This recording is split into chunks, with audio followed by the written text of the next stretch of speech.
It's 7:42 a.m. You are in the kitchen, the kettle just beginning to hiss. The morning is ordinary in a way that feels almost staged. Soft light through the blinds, the faint hum of the refrigerator, the quiet click of your phone charging on the counter. Your hand is wrapped around a mug you haven't filled yet.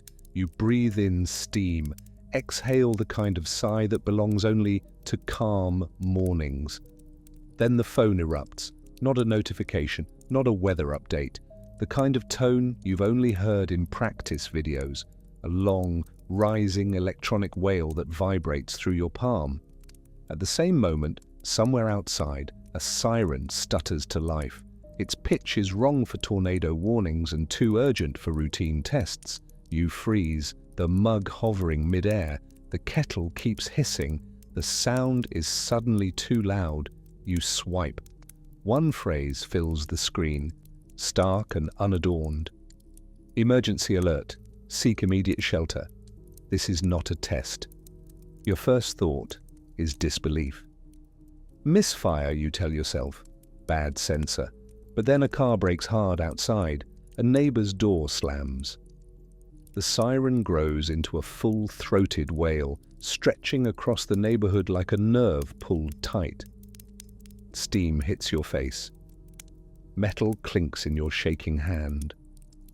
The ordinary room around you feels thinner, as if you're suddenly aware of every exposed surface, every window, every vulnerability. You inhale once, slow, steady. The voice inside you settles. You don't know what happened, but you know what you must do. Hook, 250 words. The kettle clicks off on its own. You stand motionless for 3 seconds, maybe 4, hearing the sirens layer over one another, close, then distant, then impossibly close again. Your breathing has gone shallow without your noticing. The morning coffee routine that felt automatic 5 minutes ago now seems absurd, irrelevant. You force yourself to move. Phone still in hand, step back from the window, turn the stove dial to off. The blue flame dies with a soft pop. You count your breaths deliberately now. 3 in, 4 out. Breathe, you tell yourself aloud. Decide. The hallway is 6 steps away. You take them, your sock-covered feet silent on the hardwood. The bathroom door is open. The bedroom door is open. You evaluate both in the span of a heartbeat. The bathroom is smaller, more interior, no windows, 1 exterior wall, not 2. The bedroom has a closet, more supplies, but also a large window facing the street. The calculation is immediate. Fewer exterior walls mean less exposure. You choose the bathroom. Your go bag is in the bedroom closet where you left it months ago. You grab it without thinking, prepared during a conversation you barely remember now, something about earthquakes or power outages that seemed theoretical at the time. It's heavier than you expected. Inside, flashlight, batteries, first aid kit, a few protein bars, a water bottle already filled. You scan the bedroom quickly. A second water bottle sits on your nightstand. You grab it. You grab the blanket from your bed. Extra layers might matter. In the kitchen, you pause for 2 seconds. The mug still sits empty on the counter. The kettle is still warm. You consider what else you need. The sealed plastic jug of water under the sink, too large, too late. The food in the refrigerator, inaccessible if you seal the bathroom. You grab a box of granola bars from the pantry and shove it into the go bag. Good enough. You must move now. The siren outside changes pitch, cycling through its wail like a living thing. You feel the vibration in your ribs, in your teeth. Your hands are shaking, but the act of moving, choosing, gathering, deciding, makes the fear smaller. It doesn't vanish, it compresses into something you can carry. You step into the bathroom and pull the door closed behind you. The sound muffles slightly. You set the bags down on the tile floor. Your heart is pounding, but your mind is clearer than it was 2 minutes ago. Your next decision will determine everything. The phone alert repeats on your screen, the same message in block letters. You silence it, but keep the device in your hand. You try calling your sister 2 states away.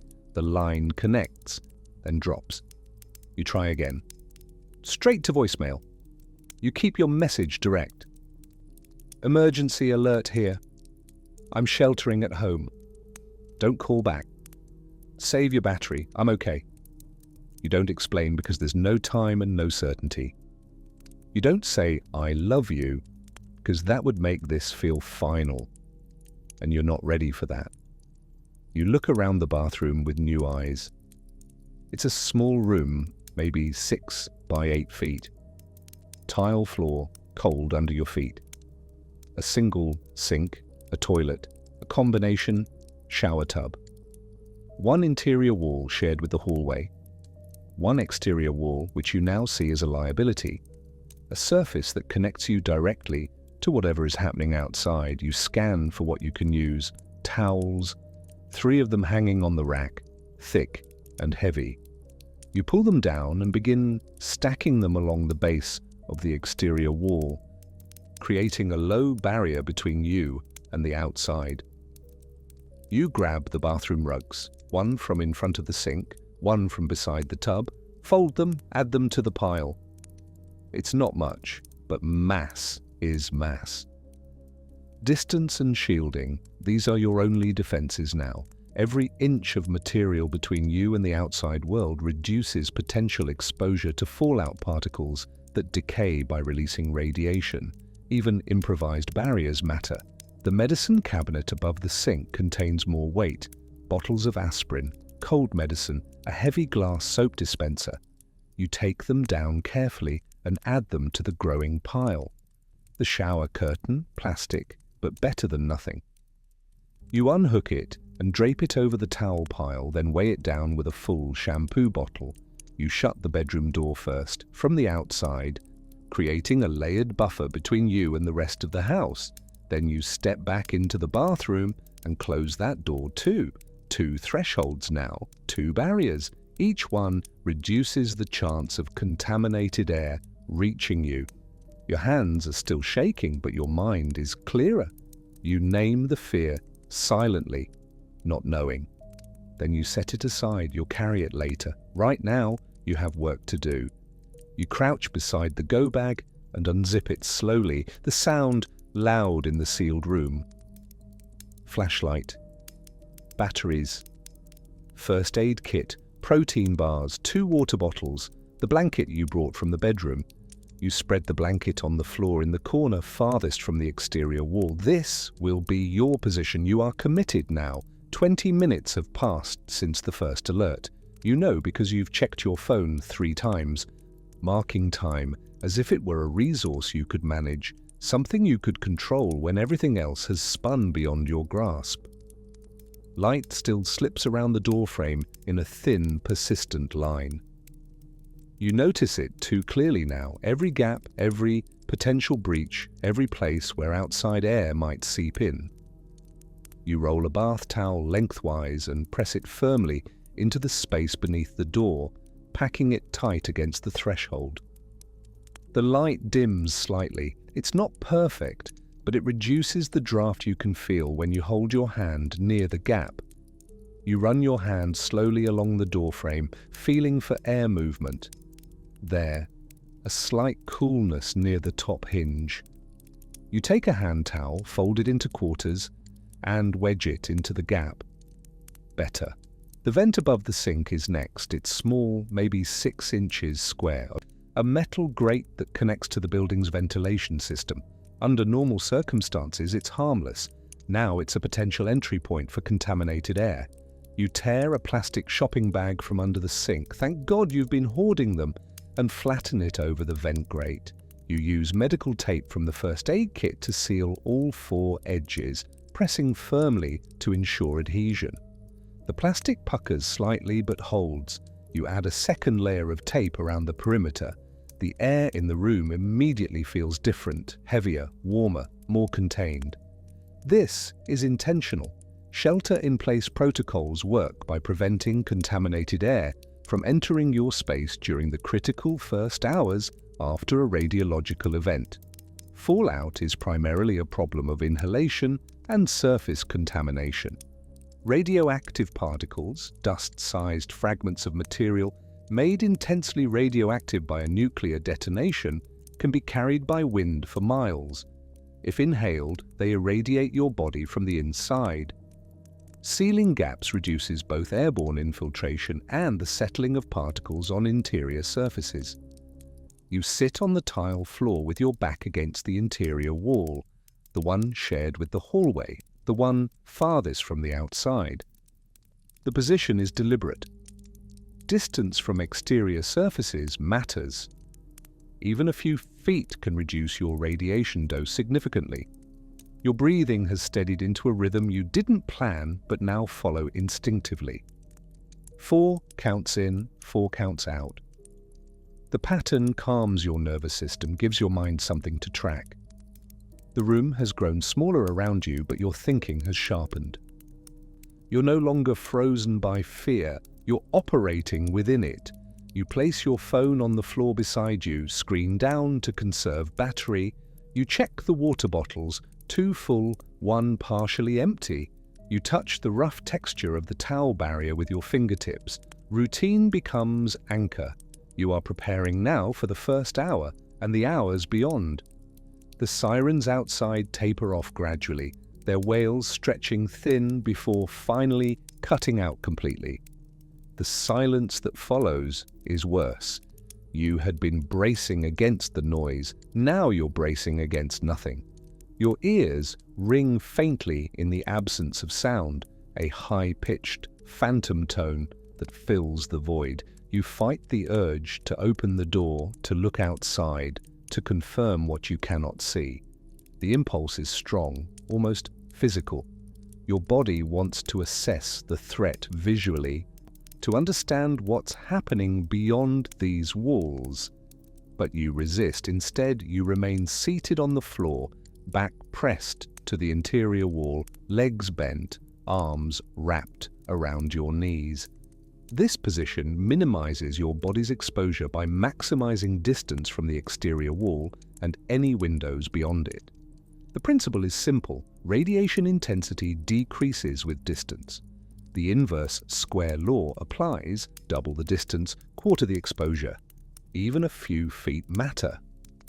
You reach for the small battery-powered radio in your go bag. It's older, analog, the kind with a physical dial and an extendable antenna that you have to adjust by hand. Your father gave it to you years ago. You never thought you'd actually need it. You extend the antenna fully and turn the dial to the on position. Static fills the room, low, persistent, textured, with occasional pops and crackles. You rotate the dial slowly, searching for a signal through the AM band. Emergency broadcast frequencies are specified by federal law, but finding them in practice is harder than you expected. The dial seems to offer only static, an endless wash of white noise. You keep turning, patient now, methodical. At 9:10 AM, a fragment of voice emerges and vanishes. You reverse course, fine-tuning. The voice returns, distant and distorted. Remain indoors. Do not attempt to travel. Fallout danger persists in affected areas. Then static swallows it again. You mark the frequency with your fingernail on the radio's plastic casing. You write down the time on a scrap of paper torn from the first aid kit instructions. 8:47 AM, first confirmed broadcast received. The act of documentation feels important. Grounding, you're creating a record, something to reference. If memory fails, if confusion sets in, you set the radio down but leave it on, volume low enough to hear, but not loud enough to drain the batteries quickly. You breathe, you wait. Outside, you hear nothing. No cars, no voices, no footsteps, no dogs barking. The neighborhood has gone silent. Either everyone is sheltering like you, or they've evacuated, or something worse. You don't let yourself complete that thought. You think of your neighbors. Mrs. Alvarez, 2 doors down, who always waters her roses at dawn, the couple with the dog across the street, the college student in the unit beside yours who plays music too loud on weekends. You imagine them in their own sealed rooms, or not sealed, or gone. Guilt flickers through you like a match struck in darkness. You acknowledge it, then redirect. If I stay alive, I can help later. This is not selfishness. This is survival logic. Staying put feels like both retreat and discipline. Now, the waiting becomes the work. By the second hour, you've adjusted everything twice. The towel barrier along the exterior wall has been reinforced with a stack of magazines you found under the sink. Old issues, thick and glossy, stiff with age. You've added a heavy toiletry bag filled with bottles and tubes, a box of tissues that's denser than it looks, even the bathroom scale.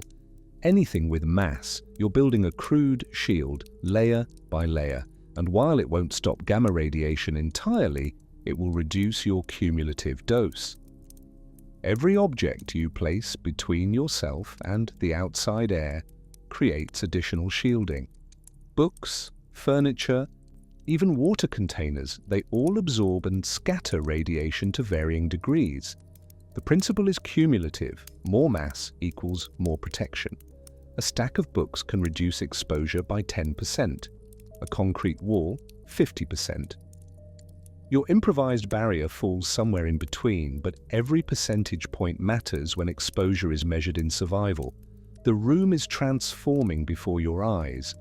What was once just a bathroom, a utilitarian space for showering and brushing teeth, is now a deliberate structure, a shelter within a shelter. You've moved the small plastic trash can to block the base of the exterior wall, filling it with wadded toilet paper for additional density. You've repositioned the bath mat to create a defined inner zone where you sit, marking out your territory as far as possible from any outer surface.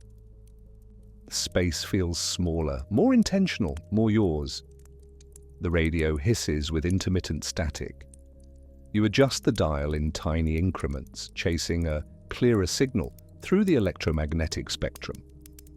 Occasionally, a voice surfaces, official, clipped, repeating instructions you've already followed.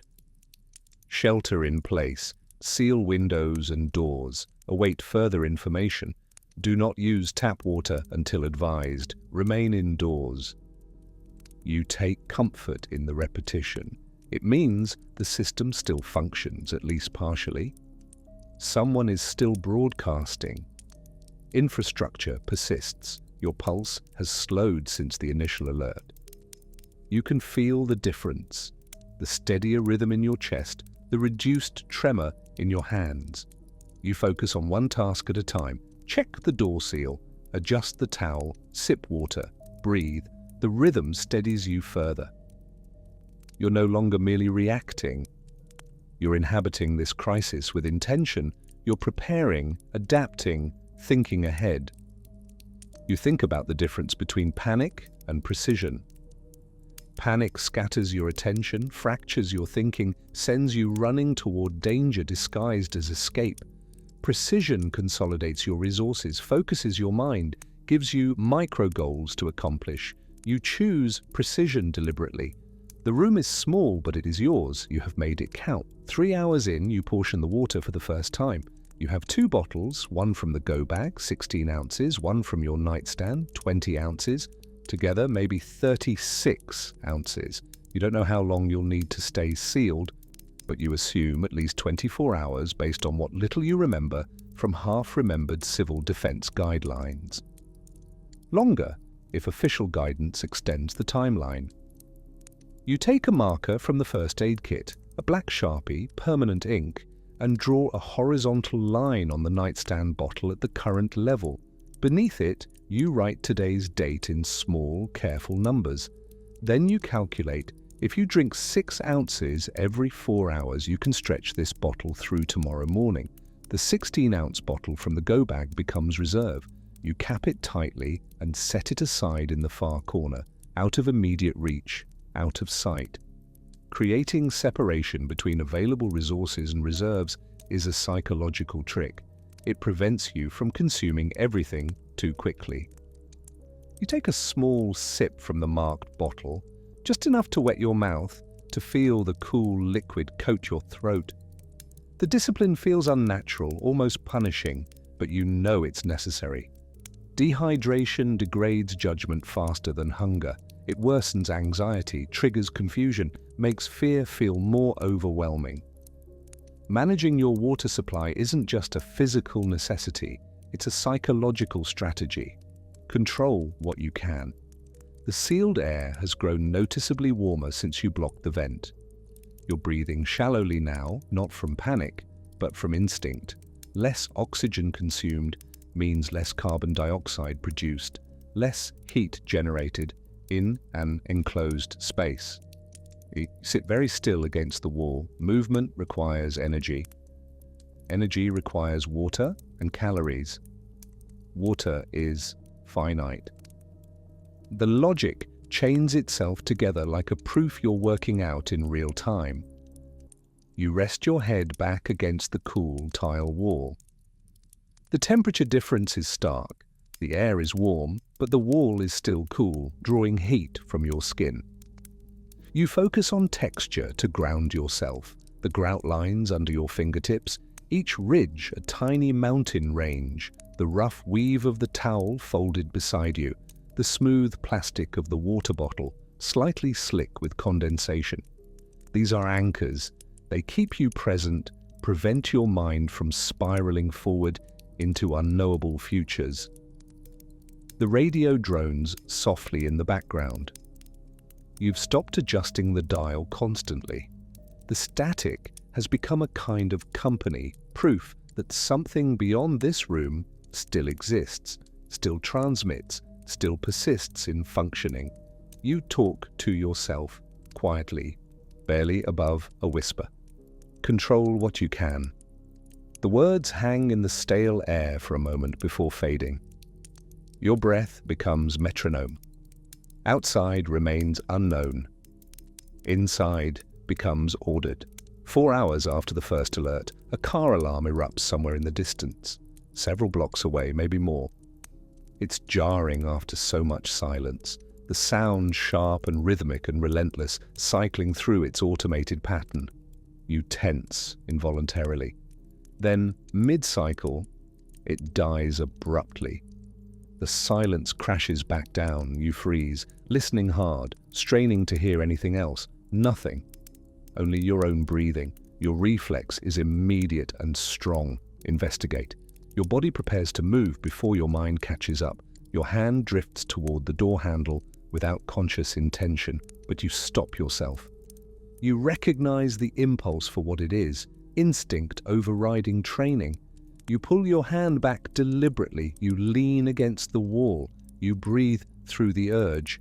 This is the discipline, resisting the impulse to know. The car alarm could mean anything. Someone trying to leave in a panic, someone breaking into a vehicle to find shelter, an automated system triggered by vibration or impact or electromagnetic pulse. It doesn't matter. None of those possibilities change what you must do. What matters is that you do not open the door, you do not go to the window, you do not break the seal you've created. Fallout particles, microscopic fragments of bomb debris made intensely radioactive by neutron bombardment, settle unpredictably after a nuclear detonation. The most dangerous fallout typically arrives within 10 to 20 minutes of the blast itself, carried by wind patterns and weather systems. But secondary waves can occur hours later. Particles can be disturbed and redistributed by movement, by wind shifts, by passing vehicles. Windows can shed these particles into your home if opened or if shattered by pressure waves. The safest action is stillness. The safest posture is patience. You press your palms flat against the cool tile floor. You focus on the sensation, smooth, hard, unyielding, real. You exhale slowly, counting to 4, then inhale for 4. This is not avoidance, this is strategy. This is choosing long-term survival over short-term curiosity. Another sound filters through the walls, fainter, more ambiguous, human-shaped. A voice, maybe, or wind through tree branches. Or your imagination filling silence with phantom sounds. You're not sure. You don't try to discern it. You let it pass over you like weather. You shift your position slightly, stretching your legs without standing, rolling your ankles to maintain circulation. Your muscles ache from stillness, a different kind of discomfort than pain, more like stiffness settling into your joints. But you don't move more than necessary. You've created a shelter. Now you inhabit it with discipline. You are surviving by staying where fear tries to pull you away. Stillness becomes its own kind of action.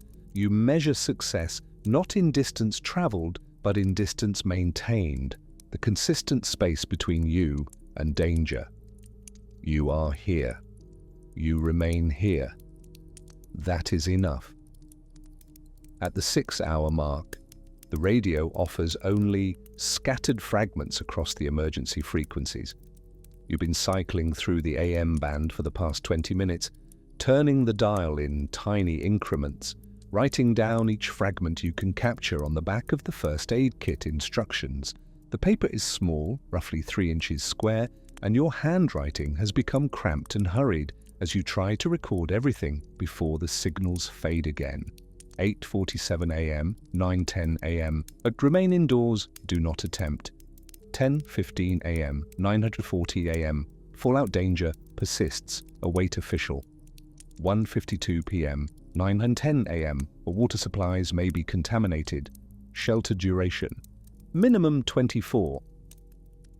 The fragments don't cohere into a complete message, don't form a narrative you can follow from beginning to end, but you record them anyway. Information is scarce. Even partial clarity is valuable when you're making decisions that affect survival. You date each entry. You note the frequency. You're building a log, something to reference later, something to track patterns in case the broadcasts follow a schedule you can learn. Your phone battery is at 62%. You've been conservative with it. No calls after that first attempt to your sister, no browsing, no apps, no checking social media to see what others are reporting. You've dimmed the screen to minimum brightness. You've turned off all notifications except emergency alerts. The phone is now primarily a clock and a potential light source. You check it only when necessary, every 30 minutes or so, just to maintain awareness of time's passage. Communication infrastructure fails unpredictably during large-scale emergencies. Cell towers lose commercial power and drain their battery backups. Networks overload as millions try to call simultaneously. Landlines sever when switching stations flood or lose power. But radio remains reliable because it requires no two-way infrastructure, just a transmitter with backup power, a receiver with batteries, and electromagnetic waves propagating through space.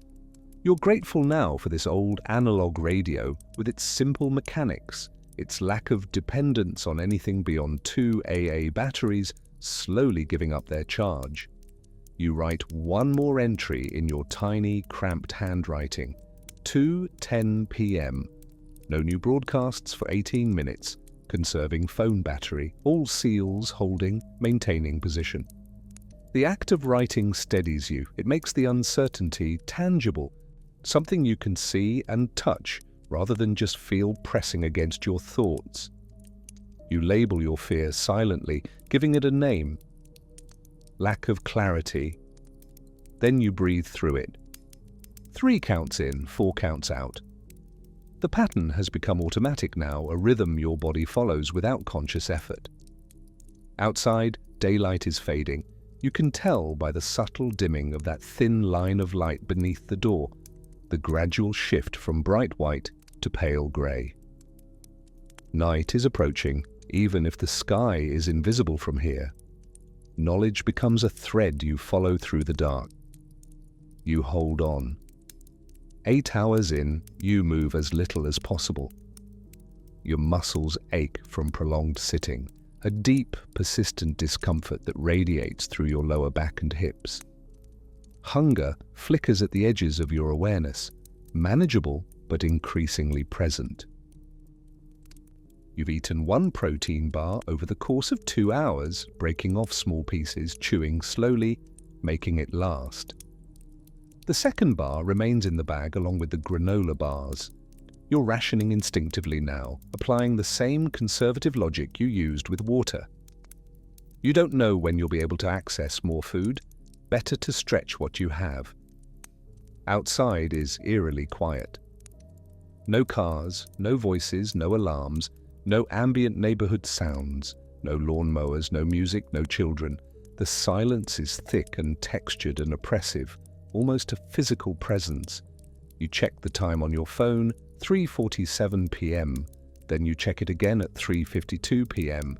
Time has become elastic, stretching and compressing unpredictably. 5 minutes can feel like 30. 30 minutes can pass in what seems like 5. You've lost your intuitive sense of duration. You establish a routine to anchor yourself, to give structure to the formless hours. Drink 2 small sips of water, practice the breathing pattern for 2 minutes, listen to the radio for 5 minutes, rest, then repeat. The structure doesn't eliminate the fear, but it organizes it. It gives you something to do, micro goals to accomplish. Make it to the next cycle, then the next. Don't think about tomorrow, don't think about next week, think about the next hour. Consistent sheltering dramatically reduces cumulative radiation exposure. This is the core principle. Fallout decays rapidly at first, then more slowly. The longer you remain inside, protected by mass and distance, the more the radioactive material outside loses its intensity. Radiation from fission products drops by a factor of 10 for every 7-fold increase in time. What might be lethal at 1 hour after detonation becomes survivable at 7 hours and relatively safer still at 49 hours. Your patience is directly protective. Every hour you wait is an hour that exponentially improves your chances. You shift your weight, stretching one leg at a time without standing, flexing your feet to maintain circulation. The tile floor is unforgiving. Your back protests. You ignore it as best you can. Discomfort is not danger. Pain is not injury. You're learning the distinction. The radio emits a burst of static, louder than before, then settles back into its low, steady drone. You don't adjust the dial, you've stopped chasing perfect clarity. You're accepting what comes, fragments, static, silence. It's enough to know that broadcasts continue, that someone somewhere is still transmitting. You think about time not as a line stretching forward, but as a series of discrete fragments. This breath, this moment, this hour. The crisis has become temporal rather than spatial. You're not trapped in a room, you're enduring a duration. The distinction matters to you. You can endure. You endure by fragments. 12 hours after the first alert, your mind begins inventing scenarios to fill the void of information. Maybe it was a false alarm that escalated into institutional overcaution. Maybe the danger has already passed, and you're wasting time in a sealed bathroom, increasingly thirsty and stiff and isolated, while outside the world returns to normal. Maybe neighbors are emerging, assessing damage, helping each other. Maybe you're the only one still hiding. Your hand drifts toward the doorknob before you consciously register the impulse. Your fingers are an inch from the cool metal when you catch yourself. You pull your hand back deliberately, forcefully. You place both palms flat on the floor again. You breathe through the temptation. This is the psychological breaking point, the moment when inaction feels more dangerous than action. But the opposite is true. Even brief exposure to fresh fallout can cause acute radiation syndrome, nausea, vomiting, hemorrhaging, immune collapse, death. Long-term effects manifest years later: cancers, genetic damage, chronic illness. The invisible threat is real. Patience is not passive. Patience is protective. You stand for the first time in hours, slowly, carefully, letting your cardiovascular system adjust to the change in position. Dizziness washes over you briefly, then clears. You check the seals around the door methodically, running your hands along every inch of the frame. The towel is still wedged tight beneath the door. The smaller towel near the hinge remains in place. The tape over the vent is still secure, though one corner has begun to lift slightly. You press it back down, adding a second strip of tape over the first for reinforcement. You press your palm against the plastic bag, covering the vent. No air movement detected. Good. You reinforce the towel barrier along the exterior wall, redistributing weight, adding the folded bath mat you'd been sitting on. Your back thanks you for the excuse to move. You add the empty toiletry bag, now useless but dense enough to matter. Physical action interrupts spiraling thought. Your hands are busy with concrete tasks. Your mind focuses on texture, placement, weight distribution, structural integrity. The fear recedes slightly, not gone, but manageable again. You've given it something else to do. You sit back down in your designated inner zone, in the corner, farthest from the exterior wall. You sip water carefully, measuring the amount against the marks on the bottle. Lower now, but still sufficient for another 12 hours if you're careful. The radio cycles through static. You turn the dial half an inch to the right and catch a fragment of voice. Or minimum shelter duration 72 hours. Updates will continue at 6-hour intervals. Do not attempt to travel. Then it's gone, swallowed by white noise. But it's enough. 72 hours, 3 full days. You write it down on your scrap of paper, underlining it twice. You now have a concrete time frame. Not a guess, not a hope, a directive. You whisper to yourself, barely audible, stay alive. The words are not dramatic. They're instructional, a simple command. Discipline has become muscle memory, not mood. The night tests you differently than the day did, but the principle remains unchanged. Near midnight, you hear it. Light tapping, rhythmic and deliberate. 3 knocks, distinct and separate. It's coming from somewhere beyond the bathroom, maybe the front door of your unit, maybe a window, maybe farther away than you think. Sound travels strangely through walls. The tapping is muffled by the layers of doors and seals you've created, but unmistakable in its intentionality. Your chest tightens immediately. Your breathing accelerates before you can control it. You force it back into the pattern. 3 counts in, 4 counts out. Your heart pounds against your ribs. The tapping continues, 3 knocks. Long pause, 3 knocks again. Someone is following a pattern, signaling. Someone is trying to communicate, to get attention, to request entry or assistance. You imagine scenarios rapidly, a neighbor who waited too long to shelter, now contaminated and desperate. Someone injured who needs help. A child separated from parents. An elderly person who doesn't understand what's happening. You don't move. This is the hardest part of survival. Not the fear of the unknown, not the physical discomfort of confinement, not even the uncertainty about what's happening beyond these walls. The hardest part is hearing another human being and choosing silence, choosing not to help. External movement can bring fallout indoors on clothing, on skin, on hair. Opening a door creates airflow, pressure differentials, convection currents. Airflow carries particles. Particles settle on surfaces, on your clothing, on your skin.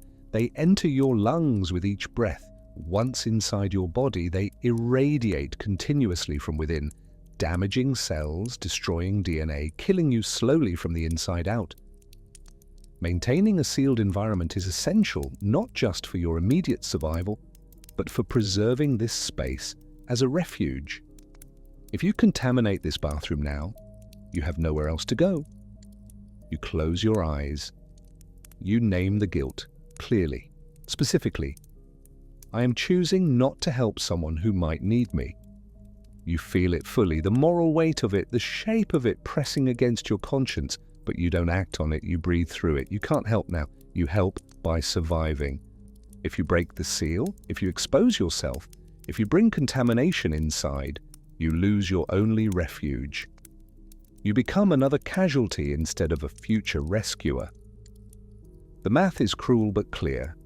The knocking stops. The silence returns heavier than before, weighted with the presence of whoever was out there and now isn't, or who never was, or who moved on to another door. You sit in the dark, the faint glow of your phone screen the only light, casting shadows that seem to move on their own. You think about the impossible choices that crisis creates: fight or flight, help or hide, altruism or self-preservation, community or survival. None of them are simple. None of them are pure. All of them have consequences you'll carry long after the danger passes. You breathe. You wait. You stay exactly where you are. Morning is your next threshold. If you make it through the night, you make it to dawn, to information, to official guidance, to the possibility of eventually moving safely. But first, you must endure this. The hardest choices happen in silence. 16 hours after the first alert, a faint change in temperature tells you morning is beginning. The room has been cooled through the night, the tile floor pulling heat from your body despite the blanket beneath you. Now there's a barely perceptible warmth seeping through the exterior wall, the sun rising, thermal radiation penetrating brick and insulation. The light beneath the door shifts from black to dark grey to something approaching visibility. You stretch, carefully, methodically. Your joints protest with pops and clicks. You've been sitting, lying, shifting position within the same 6x8 space for almost a full rotation of the Earth. Time has marked itself on your body. Stiffness in your neck, soreness in your hips, a persistent ache in your lower back. The radio static softens suddenly, resolving into a clearer voice. You sit upright, immediately fully alert, turning the volume up. 2 clicks. So this is the emergency alert system broadcasting on behalf of the Federal Emergency Management Agency. Remain sheltered for a minimum of 24 hours from initial alert time. Fallout radiation levels remain hazardous in affected areas. Do not exit your shelter. Do not attempt to travel. Further updates will be broadcast at 0600 and 1800 hours daily. This message will repeat. You grab the pen with trembling fingers and write it down, capturing every word you can process before the message begins its loop. 24 hours minimum. You check your phone. 7:38 a.m. The first alert arrived at 7:42 yesterday. You're 4 minutes away from the first major threshold, almost there. Almost to the point where you can begin thinking about what comes next. But you don't unseal the room. Not yet, not even close. The broadcast was explicit. Minimum 24 hours. That's a floor, not a ceiling. You've learned to trust official guidance over instinct, to trust expertise over impulse. Information first, action second, always. You sip water, 2 small measured sips. You eat half of the second protein bar, breaking it into small pieces, chewing each one slowly and deliberately. Your body needs fuel. You've been disciplined to the point of deprivation, but you haven't been neglectful. There's a balance. You're learning to find it. Light seeps more visibly now around the doorframe, no longer just a thin line, but a diffuse glow. It's filtered and softened by the towel you pressed there, but it's unmistakably daylight, proof of continuation, proof that the sun still rises, that the earth still turns, that time still moves forward. But light does not equal safety. You've learned this viscerally. You repeat it quietly to yourself. Information first, action second. You adjust your position against the interior wall, finding a spot where the tile feels fractionally less hard against your spine. You're tired, bone-deep tired, but steady. You've survived the first night by staying where fear tried to pull you away. Now you plan your next steps, carefully, deliberately. The next day depends on the same discipline. The next week depends on it. However long this lasts depends on it. At the 24-hour mark, precisely 7:42 a.m. on the second day, the radio stabilizes with a longer, more detailed broadcast. Emergency channels have strengthened overnight, or perhaps you've simply learned to find them with greater precision. The voice is calm, procedural, institutional. Radiation levels decreasing but remain elevated in affected zones. Continue shelter-in-place protocols until further notice. If you have sealed a room, check seals and remain inside for an additional 24 to 48 hours minimum. Do not consume food or water that may have been exposed to outside air.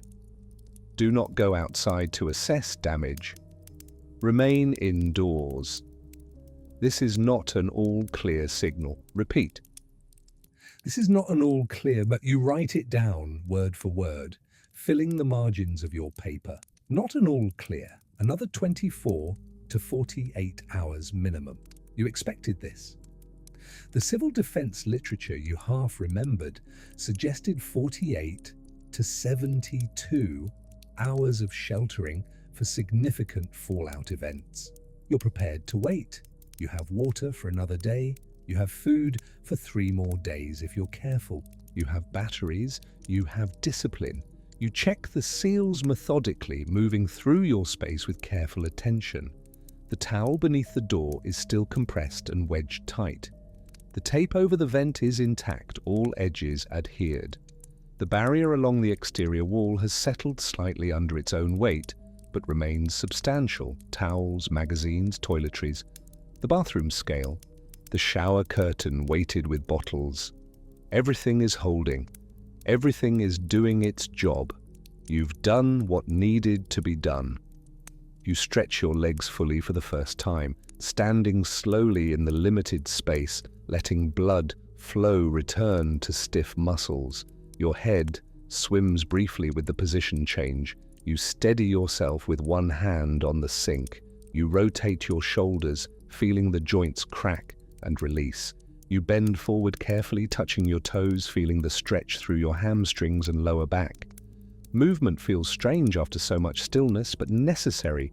Your body needs to remember it can still move. You sit back down in your designated zone, the corner farthest from danger. The water bottle you marked yesterday is nearly empty, maybe 2 ounces left. You finish it, savoring the cool liquid. Then open the second bottle.